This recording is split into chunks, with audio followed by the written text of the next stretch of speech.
104.7 The Cave, KKLH, Marshfield, Springfield. Broadcasting from the Lorenz Plumbing, Heating, and Air Studios. Your home for the Kansas City Chiefs. Touchdown! Kansas City! It's Ned Talk, your live and local Chiefs pregame show. Hosted by Ned Reynolds, Joe Western, and the B-Team. Proud members of the Chiefs Radio Network on 104.7 The Cave. Hey, Ned, is there something going on today? Well, let's see. We're, about 2 weeks away from spring training? Yeah. This is our annual spring training show where we do nothing but talk about baseball for the next 6 hours. We'll break down each and every team. We'll go in depth. No, we're not going to do that. We're the opening salvo to the Super Bowl coverage, which will run all day here, run for the next probably 12 hours. Make an elaboration on that. The opening salvo is right because this 12 to 1 is the only time we'll be on, and then the rest of it is the network. Is that correct? That is correct, and it's going to be a mixed bag. Part of it will be the Westwood One broadcast, which will carry a pregame show, and then we'll switch over to the Chiefs broadcast. And I think, if I've got my handy list that Mike left over here for me, it said that starts at 3 o'clock. From 3 to 4, it will actually be the Chiefs Radio Network. There's us, there's Westwood 1 from 1 to 3, 3 to 4 Chiefs, and then from 4 on, it'll be Westwood 1 Radio Network coverage of the Super Bowl right here on 104.7 The Cave. Do we carry also the post game from Kansas City? That's a good question. Let me look. I've got a whole. There's a lot of pages here. I imagine that we will. In the past, we have. It was a talking point. I know that. So I think that we will. This is fun, riveting for people radio. While I paw through papers. Yes, it says from 9:30 to end of post game is Chiefs Radio Network. So you'll have a little bit of everything right here today. Nice. And us local guys. Yep. This is where you need to be, 104.7 The Cave, and you have all the action right here. Hey, the game's on the tube, but Corbin Campbell, the outstanding engineer here at Midwest Family, has in fact synchronized things to where you can watch it and listen to the broadcast, and it's simultaneous. It's right there. I have friends that do that. I want to say hey to Nancy Miller. She's one of my friends, a restaurateur here in town, and she bought a radio recently and throws it on top of her TV when the Chiefs play so that she can listen to the broadcast. I guess we should introduce ourselves. I'm Joe Weston. That is Ned Reynolds. Thank you. And we're glad to have you in the studio, Ned. Oh, well, thank you. Jake Gallette's with us today, morning, and we got Josh Roberts sitting over here. Hello. So everybody's all set for the game today. I mean, first of all, let's start and let's talk about the Bills and the Chiefs. It was 2 weeks ago. We haven't gotten together since then. How did you feel about that game, Ned? I thought the better team won, in all honesty. Buffalo had a great team. Heck, they got the National Football League's most valuable player at quarterback. He hadn't been chosen then, and it isn't postseason. But the fact is that Buffalo had a very, very good football team. Very good. Chiefs were just able to squeeze it out because they are the Chiefs. They've got the ingredients to be the championship team. The fact that they're going for 3 straight Super Bowl wins is hardly a fluke, folks. Hardly that. I know that some of the media would, they're lucky. Well, they are. But by some quirk of fate, all the luck happens to be with the winning team and the best team. Now, I'm being facetious because they make their own luck. They're a good football team, a very good football team. Now, my boyhood team, Philadelphia, is also a very good football team, and this is going to be, I think, a very I'm thinking maybe a relatively speaking high-scoring game, but I think it'll be very entertaining. I know there was a lot of talk over the last couple of weeks about officiating, and my opinion is most of that was overwrought. There's no way he didn't make the first down. Let's just stop that conversation right now. I mean, it's right. Nonsense. All of the decision making points out that he did not. It's the ball that goes over the line, not the human being. And I know a lot of folks watching on TV, and I was one of them, said, looks like he got the first, until you take a look at the football, and he didn't get the first. And then the cameras and the officials all decided it was not a first down. Besides, it was the 50-yard line. Yeah. And come on, anything that has nothing to do with it, folks. And I thought the commissioner, while I don't always agree with what he does, and I don't agree with his salary, which is not mine.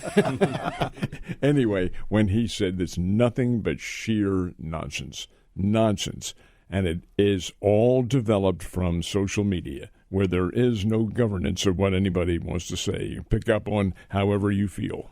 Let me ask you this, because you have a good friend that was a former NFL official, former NFL head official. And the one, I guess the call, and you guys can all chime in on this, the one that's a little bit puzzling to me was the Xavier Worthy catch. Because typically if the ball hits the ground at any point, that's ruled an incomplete pass. But there was, I've always thought that there's too much lawyer ball on the catch itself. And typically that always is considered an incomplete pass. I know there were a lot of other things involved in that whole play. What's the take on that? I think the fact that it was in the end zone and a lot going on and so forth and so on, that in fact it may have touched the ground, but did it help him in his reception? He and the defender were wrestling with each other. Mm-hmm. So that in and of itself right there is a loose ball, and you pick them up. That has nothing to do with the pass. But by the same token, yeah, it's debatable, but my God, come on. Anything's debatable when you look about it, and you have to understand that this all happens so instantaneously that we're human beings. I don't know about you guys, but I'm trying to be. So, yeah, my take on this is in football, it's kind of like in baseball. The tie goes on the runner. If two guys have the ball simultaneously, right, they give it to the offensive guy, number one. Number two, about 2.5, 3 years ago, they changed that the ball can hit the ground as long as he has complete control over it, and the ball never moved. Yeah, yes, true. They landed. The ball hit. The tip of the ball hit the ground, but it didn't move. It didn't. If it would have twisted a half an inch, incomplete. Yeah. And I think that's the key. That's the rule. Is that it can touch the ground, but it can't move. If it touches the ground, it cannot move, and it didn't. And you can see in the replay, he's got it. He's holding on. He's got control. That's the other thing. Even though it happened so fast, they threw the challenge flag. They lost the challenge. Because the rules are the rules, and it makes it those guys' job easier. And they're seeing it from different angles, too. And they came out and said, Chiefs football, And let's not forget, let's say they said, nope, it was an interception. There was a holding called on the Bills for a hold on Travis Kelce. So it's a moot point. These guys, it's sheer jealousy. People are tired of, they call it, they're tired of the Chiefs. There's a word for it that they're coming up with. People are so sick and tired of the Chiefs winning, and like you said, what is it? Philly's 60-some% hope they win. I think it was 65% Philadelphia fan. Philadelphia was the favorite among the nation's fans, and then a minority for the Chiefs. People are tired of it, just like we were tired of the Patriots. I mean that's exactly it. We were tired of the Patriots, and I said that a couple of weeks ago when we did the show. The Patriots were boring.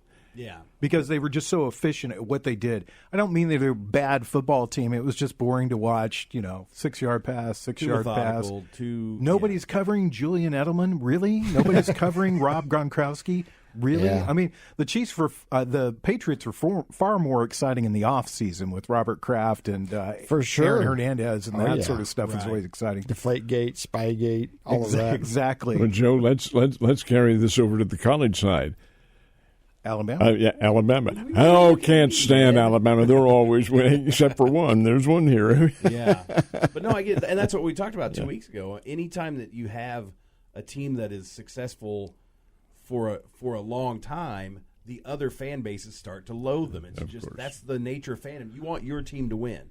And so that's why, I brought up 2 weeks ago, when the Rams won that Super Bowl a few years ago, people were like, oh, good for them. That's great. The Rams won a Super Bowl. Because then they didn't do it the next year and the next year and then skip a year and then do it again like the Chiefs have done. When you have a team that is dominant the way that the Patriots were, the Chiefs are, Alabama was in college, the Steelers in the 70s, the 49ers in the 80s. Green Bay. The Cowboys. The Cowboys in the 90s. Yeah. Other teams' fans start to hate them. It's just the nature of fandom. Sure. And that's where we are with the Chiefs. Everybody wants them to lose because they've won enough in everybody else's mind. Yeah, there's a lot of bandwagon fans that the Chiefs have. I mentioned this a couple of weeks ago. A guy that I listen to, his name's Brian Ferry, British singer-songwriter, and he's a big Chiefs fan. He's never lived in the U.S., and he is a huge fan of the Chiefs. Probably doesn't know a whole lot about football. Yeah. But I mean, they're the team. They're the product. They're the. It's hard to sit during any sporting event and not go a commercial break without seeing a Chief, without seeing Patrick Mahomes, without seeing Travis Kelce, without Jason Kelce gets thrown in there too because he's Travis Kelce's brother, even though he played for the Eagles. That's what we're seeing because that's who people want to be tied to. They want to be tied to a winner.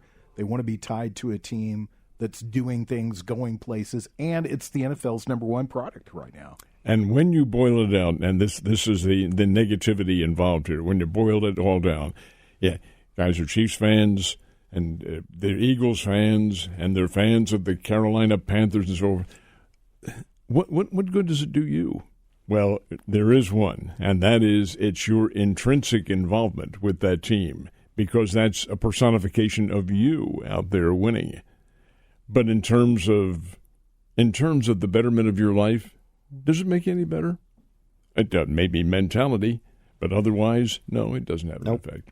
Well, it makes people in a better mood. True. Brings communities together. I mean, it's nice to drive around in the Springfield area and see so many people that are Chiefs fans, that have the Chiefs flags up. Yep, exactly. It's something that you have always talked about on the show, and something that I always try to keep in mind is that sports is kind of an equalizer for people. Is that we don't discuss politics. I mean, politics gets involved in it, religion gets involved in things, but we don't discuss that. Today we're concerned about the Chiefs and the Eagles. Yeah. Mm-hmm. And that's what I like. That's what I like seeing. People showing off that they're a Chiefs fan, and not showing off one way or another about how they feel about whatever's going on. Or they're an Eagles fan, or they're a fan of, like you said, Carolina Panthers. So it's great. It brings people together. And, Joe, that's exactly right. It's a unifying force. That's what it's all about. Oh, yeah. And tomorrow, you know what? It's over. Mm-hmm. It doesn't carry on. And so that's really nice. And I think that's what makes sports so great, is that your life goes on tomorrow. Nothing really changes except your team won or they lost. Maybe you're sad. Maybe you're happy. Whatever. Maybe you won some chocolate chips or whatever. It's Ned Talk on 104.7 The Cave. We're about 46 minutes away from picking up the Chiefs radio, not the Chiefs radio network, I'm sorry, but the Westwood One broadcast of the game. Now, I want to get your impression. You were, first of all, I want to say thanks to Jake for coming back from Mexico. Just to do the show. And he's looking tan. His burro is tired. That's right. Where were you in Mexico specifically? There was an earthquake down there yesterday. I did not hear that, but I don't think it was that particular close. Although they put out the tsunami warnings and all that sort of thing. It's because I left. They were sad. Because the people were great. Sammy Hagar down there in Cabo. He's got that nice bar down there. Was he there? No. No. So you were kind of watching the game. 100%. out of pocket. Yep. But I want to ask you. Did you? When I watched the game, I wasn't worried at all. Even when the Chiefs got behind at one point in the second half, I just felt like they were in control of the game from start to finish. Yeah, no, I agree with that statement. They were, and it was a nice feeling that you just knew that they were going to either pull it out, which it was one of those things where Josh Allen almost threw 2 interceptions in the first series, and I'm like, okay, our defense is on point. Mahomes, that first series, just marched right down the field, touchdown, easy points. It was just one of those feelings and I just wasn't. But at the end of the day, you don't want to lose to Josh Allen and the Bills, and you want them to try for this three-peat. So there's a little bit of stress, as with any game. But I didn't. I felt the same way you did. I felt like this is going to be. It's at Arrowhead. We have Patrick Mahomes, and we have so much talent on this team. Yeah, there's no way. Yeah. Josh, what about you? Well, I felt the same way. There was never a point in that game where I thought, this is going to get away from them, or this could get away from them. I felt like the Chiefs' game plan was steady, on with it. The defense was amazing. They threw some blitzes at the Bills that they hadn't. They were brand new. The guy just comes up with some amazing ways to confuse the offensive line, and that got great pressure on Allen when they needed it. So I never felt like the game was in jeopardy for the Chiefs. I knew that it would be close because the Bills are the second best team in the NFL, in my opinion. If you go back, and you guys won't, but I'll revive your memories for you. In that game, the old man here said the only way the Buffalo Bills are going to win is if they get a substantial lead and make Kansas City play catch-up football. Then they might win. But my predicted score was 31-29. Oh, wow. It was 32-29. Wow. I thank you. Complete holds your applause for that. I think the only impressive. thing. I think the Chiefs' identity is they don't put anybody away. I mean, that is not their identity. They don't blow them out. And even when they got up at one point, I think they were up by a couple of scores in the game. You just felt like, well, yeah, somebody's gonna make something out of this game, because I think there was a series at the beginning of the fourth quarter when the Chiefs really could have salted away the game. They with a long drive, and they were up by, I think they were up by 10 points at that time, and if they could have gone down the field and kicked a field goal, ate up 4 or 5 minutes off the clock, it would have been over, and everybody would have been, woo, Buffalo could not even compete with the Chiefs. But instead, there was a quick 3-and-out. I think they took less than 30 seconds off the clock. Yeah. And that's what's been, as somebody that's watched the Chiefs all season long, that is the most frustrating thing about this team. Yeah, and let's not forget, there was 3 minutes and 33 seconds, Chiefs up 3, and Josh Allen has the ball. Yeah. And you have 70 yards to either go tie it or win it. Who in the NFL is that quarterback that's going to do it?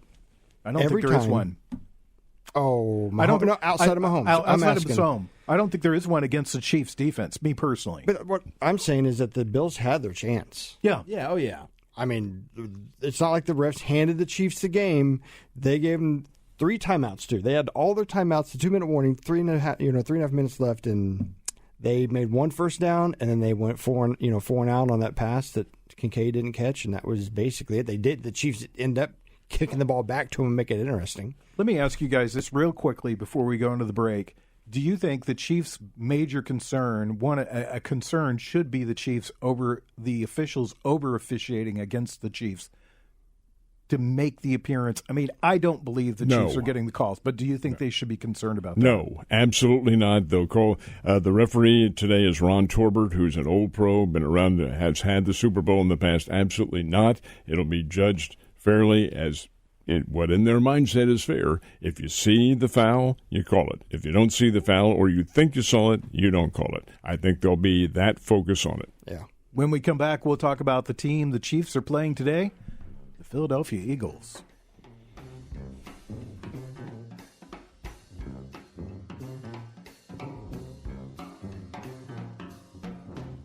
You're listening to Ned Talk on 104.7 The Cave, a proud member of the Chiefs Radio Network. Back to Ned Talk on 104.7 The Cave, a proud member of the Chiefs Radio Network. Seems like the Chiefs either play the Eagles or Tampa Bay. Tampa Bay. Or the 49ers. 49ers played 49ers twice. So Eagles are back. They were a really good team last year until something happened. What was it, week 8? Week 7, 9? And nobody has ever been able to figure out what it was that did happen. But they lost, 6 in a row, 7 in a row? 10-1. They were 10-1 and then ended up, they did get the playoffs. 11 and 7. Yeah. And the 7th loss, of course, was their first round of the playoffs. And it was never explained. And then Nick Sirianni, whose in-laws live here in town, came under great fire. Should we get him back? Guys, Nick Sirianni's been a head coach for 4 years, and he is the first coach in the Super Bowl era ever to have a team in the playoffs each of those 4 years. Twice it's been Philadelphia to the Super Bowl. Last year was Philadelphia didn't get there, and then the first year it was a playoff loss. Guy's a good coach. He knows what the hell's going on, and he has a team this year that, in my opinion, is superior to what they had against the Chiefs 2 years ago. Superior because they do have a game breaker on their ball club, and he is a game breaker. Now, is that to say the Chiefs can't stop Saquon Barkley? Heavens, no, it's not to say that at all. I can see Kansas City coming up with some kind of a hybrid defense that puts the clamps on him. But nonetheless, Philadelphia overall is a pretty doggone good football team. Jalen Hurts, of course, their quarterback, and I think there's been a lot of, we had a lot of off-season talk about the Chiefs. when we were going into the season, we were just talking about, well, this story happened and this story happened, this story happened. This team's had a lot of stories going on during the season about Jalen Hurts and some of the people not being on the same page, some people saying he's not a leader. There's difficulties with one of their wide receivers. They seem to kiss and make up and everything's fine. Do you think that stuff's all overblown, or is it real? I think I won't say overblown because you don't know what goes on in a locker room. But has it affected the Chiefs or affected the Eagles? Well, look at the record. Heavens no, it hasn't affected them at all. They've been big winners. They were 2-2 to start out the season, then go on this extensive 9 in a row, yep. 9 games in a row. Hey, that speaks for itself. If there's disunity, I've worked for companies which would thrive on that kind of disunity, believe me. Right. So, this team, sorry to make the pun here, but they've really flown under the radar this year when people were been more focused on the AFC. I think there was a lot of focus on Detroit. Minnesota had a really good year. So the Eagles didn't get a lot of press. Barkley, of course, is the guy to watch. I mean, my opinion, he was the MVP this year over Josh Allen. I know they don't like to give those awards to non-quarterbacks, but what else about this team makes it so great? The fact that they're diversified, the fact they do have a game breaker as a running back. Now, they're setting their blocking schemes for that, of course, but it also means, at least to me, that Hurts can be a little bit more of a wide-open quarterback than he could be in the past. In other words, if the defenses have been stacked against Saquon Barkley, which they will be today, Philadelphia does have the Brown kid is a pretty doggone good receiver. He has some really good receivers out there, and it allows him more time to be able to concentrate on them and open up the attack. But the fact is that they are a good, well-balanced football team and a terrific defensive football team. That defense is going to be put to the test. It'll show with Mahomes. The thing about Mahomes that's interesting is when he drops back into the pocket, he's got a great defense against him. I mean, that offensive line has formed that pocket, and their livelihood depends on protecting Patrick Mahomes. But if he's able to extricate himself from any kind of defensive pressure, he does have the ability to scramble. It may not be quite the ability that he used to have, because after all, Mahomes is getting up there in years. He's late 20s now. Right. Yeah. But the fact is that line does a great job, and that is their primary focus. I think I should tell people, first of all, you grew up in Philly, as you often mention the show, so you grew up an Eagles fan, right? Well, Eagles and Phillies, yeah. Mm-hmm. Yep. And now the guy sitting across from me, Jake Gillette, you're also an Eagles fan. I am. A lot of people give me a hard time for that. Growing up, Dad when he was 5 years old, his favorite color was green, and he picked the Eagles. Thank goodness he didn't pick the Jets. But, being born in Lawrence, Kansas, right outside of Kansas City, and born and raised until I was 10 in Kansas, till we moved to Joplin, it's been Chiefs and Eagles my whole life. And so, back in 2017, was it? 2017. Eagles won the Super Bowl. Chiefs were not in it, thank goodness, and it was a great time because, it'd been so many. There was our first Super Bowl ever.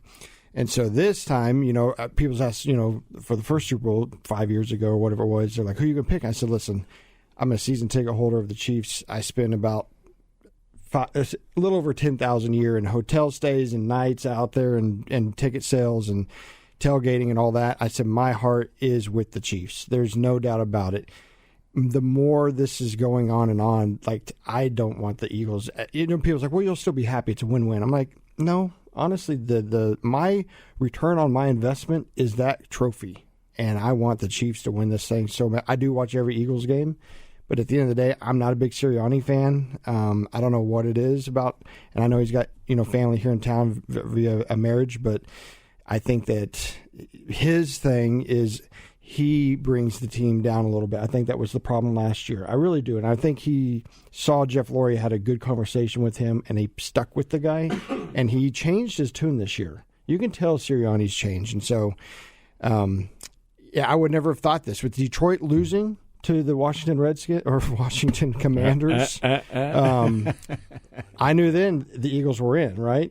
And so I just can't. I was watching some things this morning, and I was like, if the Lions would have been the team for the Eagles to play, it would have been the Lions. It would have been. I fully agree with you. If they had maintained their home field advantage. And did you see why they lost and how they lost? Washington got the lead, and they made Detroit play catch-up football, and Detroit did catch up. Not quite enough. Yeah. That's the key.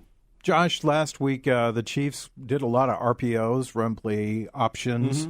That caused a couple of teeth-gnashing moments during the game. Patrick Mahomes likes to make the decision really late on some of those. But what do you see from the Chiefs today? How are they going to compete against this Eagles defense? Well, I think the game plan will be similar. I think they've got two great running backs with Kareem Hunt and Isaiah Pacheco. And if they use them the way that they've started using them, then that sets up all those RPOs, that sets up some long pass plays. They've also got their wide receiving core has developed to the point now, I feel, where you can't double team Kelsey all the time anymore. Because you could, if you're going to double team him, there may be two more guys open. And so I think that the offense for the Chiefs is perfectly primed to score on every series if they want. They won't, but their offense just seems so solid right now that I feel like what they will do is establish the run, and then that's going to set up some big pass plays. I think you'll see some big pass plays this game. We've heard throughout the season, Ned, that Xavier Worthy is developing into a number one receiver. The last couple of weeks, we've seen that from him, making some big plays, big catches. So when we talked about, first of all, that was an interception. Now, I'm not saying on the field it was an interception. I understand the rule. But the Bills defender had the ball, and Worthy went with him and tore the ball away from him, got control, came down with it.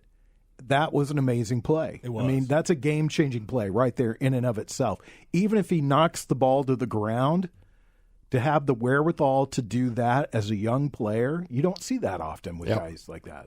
Worthy was a number one draft choice for a reason. First of all, he comes from a Texas program that's pretty doggone good and emphasizes speed. And that's what the Chiefs do. Their emphasis is on quickness, on sheer speed. Tyreek Hill kind of set the standard for them. I see where he's not going to come back, as he threatened he might. He's going to stay with the Dolphins. I'm happy here. How could you not be happy playing games in the dead of winter when it's 75 degrees? Right on. Anyway, Worthy is a worthy substitute for Tyreek Hill. And he's not a substitute because he's a great athlete in his own right. He's still rookie. And he's going into a pressure situation here in which he's never seen before, and it is the players feel that the same. Now, Texas plays big-time football and all that sort of thing, but he's been through enough pro football games now and a playoff situation where he'll only be impacted in a very slight degree. He's still a good player. He's going against a secondary that knows exactly what to expect from him. How are they going to jostle him around? What are they going to do? What are they going to protect against him? I think all that comes into play. Kansas City has very good receivers, veteran receivers. Kelsey, of course, leads. He's always open. I'll never tell you how, but he's always open. He doesn't have gazelle-like speed anymore. But Juju Smith-Schuster is another one who's out there. You just have any number of them. You got a couple of guys, too, that are no slouches that have not contributed much up to this point in the playoffs. DeAndre Hopkins, come on, guys. That's a future Hall of Famer right there. Right. One of the great receivers. He's not the guy that he once was, but he's smart. He knows how to get open. And this is his first Super Bowl, right? Yeah. But I think what you see with all of these guys is that they buy into what the Chiefs have put together. And so you see guys blocking down the field. You see. I think one thing that I was really impressed with last week with the Chiefs and Travis Kelce was Travis Kelce did a fake pick. It looked like he was going to hit the guy, and then he moved off, and the guy pulled up, and Worthy was open. I think you might see a big game from any of those three older receivers today, too. I think that's a big possibility. Juju last week had a huge game. He made a huge catch in the game. Yeah. When we come back, we'll talk more about the Chiefs and the Eagles. In case you didn't know, they're playing this afternoon right here in the Super Bowl on 104.7 The Cave. You're listening to Ned Talk on 104.7 The Cave, a proud member of the Chiefs Radio Network.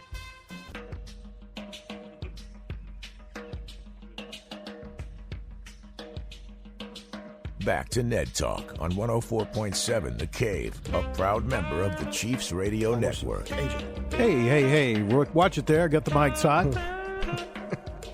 We're about 17 minutes away from the start of the Westwood One pregame show. Once again, we've got that until 3 o'clock, and then Chiefs pregame show from 3 to 4. Back to Westwood One, kickoff right around 5:30.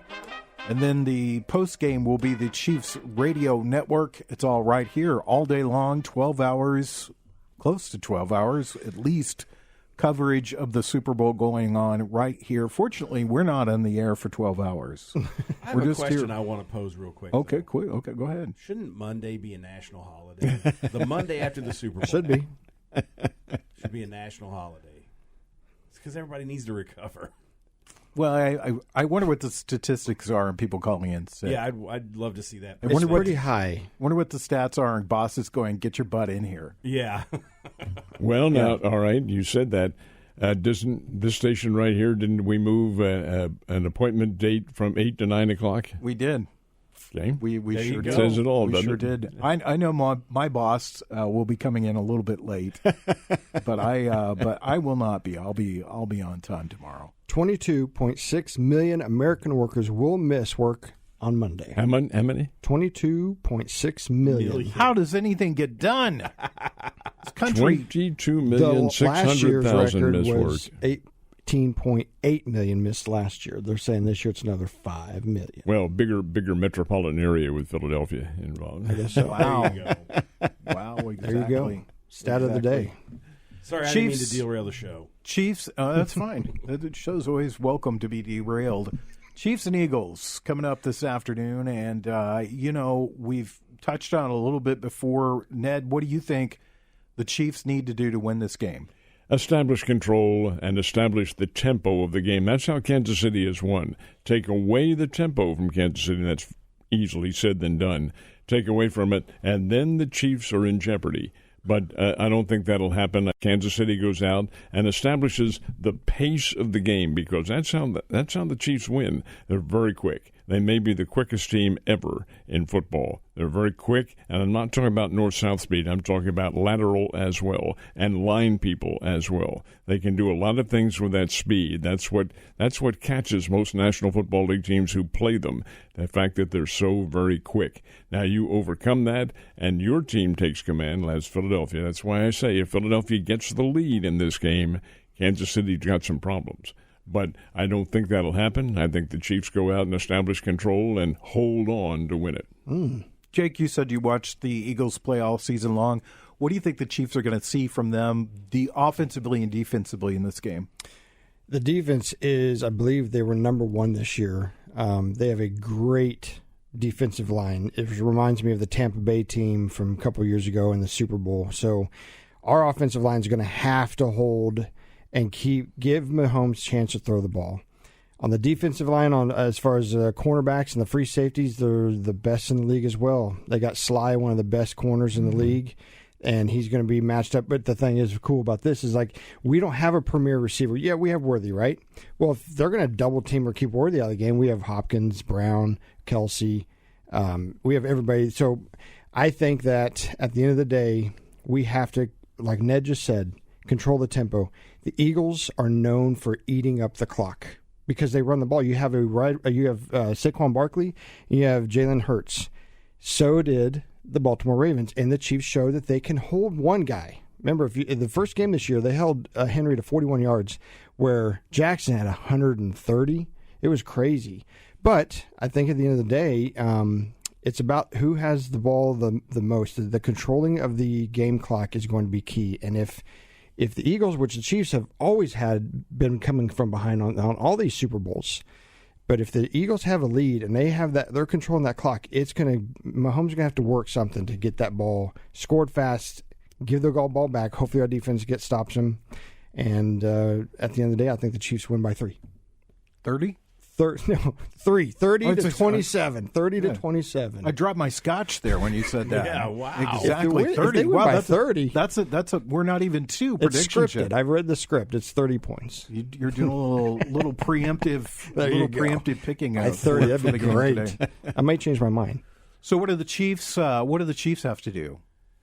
That they have to establish the run, in my opinion. Because You that's- always say that, though. I know, I love that, but they actually have. This is what they need to do because that's how they're going to control the tempo of the game. Because they do a lot of short passes, they do a lot of flat passes and that kind of stuff. They've gotten back to that part of their game as well, and it's been successful. And like Ned said, they're quick enough that they can do that with success. So they've got to protect Mahomes. The defense has to. I hope that there are some blitzes that nobody's seen yet this year, like they did against Buffalo. They talked about it when it happened. There was a safety blitz where they sacked Josh Allen at a key time, and they're like, they haven't run that at all. Didn't run it once this season, and so I hope they've got a couple more that they're going to sprinkle in this game that nobody's seen yet. And then Mahomes is going to be Mahomes. He's going to do his thing, and as long as they can protect him, the Chiefs are going to methodically win another Super Bowl. Let me ask all you guys this question really quickly. Is the offensive line good enough to win the Super Bowl for the Chiefs? Yes. Yes, they are. Everybody says yes. All right, real quick question again. Travis Kelce, back next year, yes or no? He says yes. I say he's back one more year. Nope. I think he retires. If they win. Andy Reid back next year? Yes. 100%. Yeah, I think he'll be back. Okay, there you go. Some early prognostication from everybody sitting around here. When we come back, we'll give you our picks, even though Josh already picked his. It's out already. Jake, not me. We'll be back.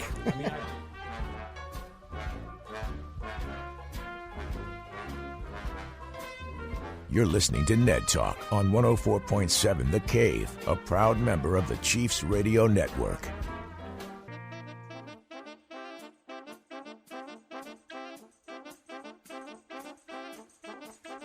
Back to Ned Talk on 104.7 The Cave, a proud member of the Chiefs Radio Network.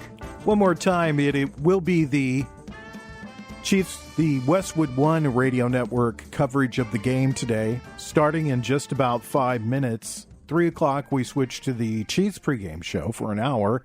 Come back to Westwood One, then we'll have the game through Westwood One. I don't know who's doing the game for them. Do not know. And then after the game, we switch back to the Chiefs Radio Network. So you got a little mix of Westwood One and Chiefs today. We want to bring you as much as we can. Again, part of that is because of the NFL rules. Actually, all of it's because of the NFL rules. They can't broadcast the game outside of the Kansas City metropolitan market. So that's the reason why. Fox would be Tom Brady. Oh, really? Tom Brady, that's the telecast. I think he's making reference to the radio broadcast. Radio? Yeah, because that's what we do here. The Westwood. I'm talking about radio. All right, Ned, let's start with you. Your pick for the game today and the score. Well, like I've said every year that we've been doing this, I bleed green and white. Born and raised in Philly, followed the Philadelphia Eagles, saw their World Championship game in person. I was in attendance in 1960 when they beat the Green Bay Packers in the championship game. This long before the Super Bowl. And lived and unlived, I'm not going to say died, unlived with the Eagles through the years. But you've got to face the facts, and the facts are that Kansas City's quick. They have a lot of moxie about them. They've been there 2 years in a row going for a third. They're a very good football team. I'm going to put it to you this way. If it's a blowout, Philadelphia wins. If it's not, and I don't think it will be, Kansas City wins. I'm going to pick a score of 34 to 32 in favor of Kansas City. Wow. All right. Jake, you said 3 points. I did earlier, so 30 to 27. I think it's going to be a close game the whole way. I really do. I don't think I can see a blowout, but it's going to come down to coaching. We have the best coach. It's going to come down to defense. We have the best coaching defense out there, and quarterback, and we have the best of all three. So Chiefs easy. What do you think, Josh? I think it's going to be a close game. I think it'll be back and forth. There'll be a lot of lead changes, and the Chiefs will win it 28-27. I think they'll have I think it'll be 28-20, and the Eagles will drive down and score. And If you say go for two, they're not going to go for two. but they're going to think that they have enough time to get an onside kick and then won't. I think that's how it'll end. 28-27. Could you see this game coming down to a bonehead play by a coach or a player doing something like, "Oh, we don't have any timeouts left," or "Oh, I should have got out of bounds but didn't." Can't see that in professional football. No, a calculating mistake like that. No, not calculating. I'm just saying something like that playing a big part in this game. No. Okay, no, you don't I think it'll come down to what transpires on the field and the level, and that's not to say it won't be a fumble or something of that nature. Yeah. But no, I think it'll be football the way we're accustomed to it. Incidentally, Joe, we're on again next week with the show. Yes, that's right. We'll be back to our regular noontime schedule here, our off-season schedule, as we call it. And we'll discuss the game, and we'll talk just sports in general. I picked the Chiefs to win 116-1. One? Now wait a minute. How can never? Well, win I think there'll be some feeling sorry, and the referees will give the Eagles a point for something. We'll just say would that be like that was a really good punt. We're going to give you guys a point for that. That's Canadian football. A blocked extra point that the defense runs back. That's two. You can't get one. Yeah, there's no way to get one. except on the point after. What do you really think? Come on, Joe. I don't know. I really don't know. I think the Chiefs will win, because the reason I feel that way is they're so hard to bet against all season long. Every time I thought the Chiefs were going to lose a game, they didn't. Yeah. Because we were talking about it earlier. Luck, you make your own luck. And good teams, when luck is there, they go ahead and they take advantage of it. Find a way to win. Oh yeah, that's right. There's some teams that get you saw it in the Bills game. Mm-hmm. I mean, Patrick Mahomes lost the ball on a fumble, and that should have been a turning point for Buffalo. They should have won the game after that, but they didn't. Right. Because they didn't turn it into something more than what it was. So I think the Chiefs win the game today. 116-1. I stand by it. So nice. I like. I'll make a bet with you. I think they'll cover the spread. All right, guys. Thank you so much for being with us today. We'll be back next Sunday at noon. I hope everybody has a great Super Bowl Sunday and a great Valentine's Day too. Quickly, Ned, MVP. MVP of this game will be Mahomes. Mahomes. Travis Kelce. All right, guys. Enjoy the game. It's right here on 104.7 The Cave, your home for the Chiefs.